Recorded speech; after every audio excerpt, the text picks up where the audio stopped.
রমক দ্বীপে যে কালীয়নাগ ছিলেন, এই কালীয়নাগ গরুর আর কালীয়নাগ দুই ভাই ছিল।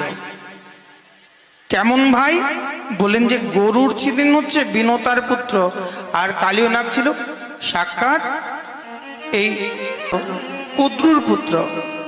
এই কদ্রু আর বিনতা দুই বোন ছিল। কদ্রু আর বিনতার দুই সন্তান গরুর কি করলেন?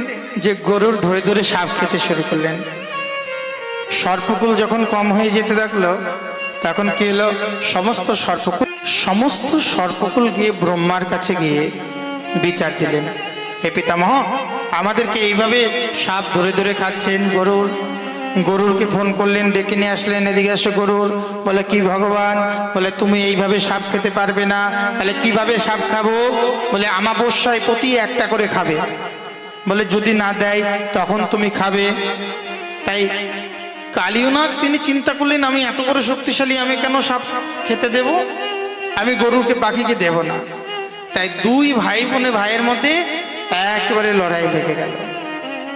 আর লড়াইয়ের মধ্যে গরুরকে যতই সাপ বিষ ছুরি মারতে লাগলেন, কালীয়নাগ নিজের পাংখা দ্বারা বিষ ছুরি দিয়ে নিজের নখ দিয়ে কালীয়নাগকে আঁচড় দিতে শুরু করলেন। প্রাণের ভয়ে কালীয়নাগ পালিয়ে গিয়ে যমুনার হ্রদে গিয়ে বৃন্দাবনে লুকিয়ে রইলেন। কেন জানেন তো? পরীক্ষিত জিজ্ঞাসা করলেন কেন?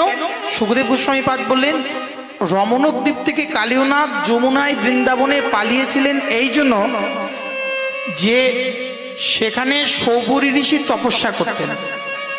আর মাছ জলের মধ্যে ঋষি সৌবরী তপস্যা করতেন, আর যমুনার হ্রদে মৎস্যগণ খেলা করতেন। গরুর গিয়ে সেই মাছগুলো ধরে ধরে খেতে লাগলেন। আর মাছগণ কন্দন করে সৌবরী ঋষির কাছে নিজে বিচার দিলেন। তাই ঋষি না জেনে না বুঝে তাকে অভিসম্পদ দিলেন যে তুমি যদি কোনোদিন যমুনাতে আবার আসো তাহলে তোমার মৃত্যু হবে। যার জন্য কি হলো? যে সৌবরী ঋষি এই অভিশাপ দেবার জন্য সেদিন থেকে কালীয়নাগ জানতেন যে গরুর যমুনাতে কোনোদিন আসেন না। তাই প্রাণ ভয়ে সেই যমুনাতে গিয়ে লুকিয়েছিলেন।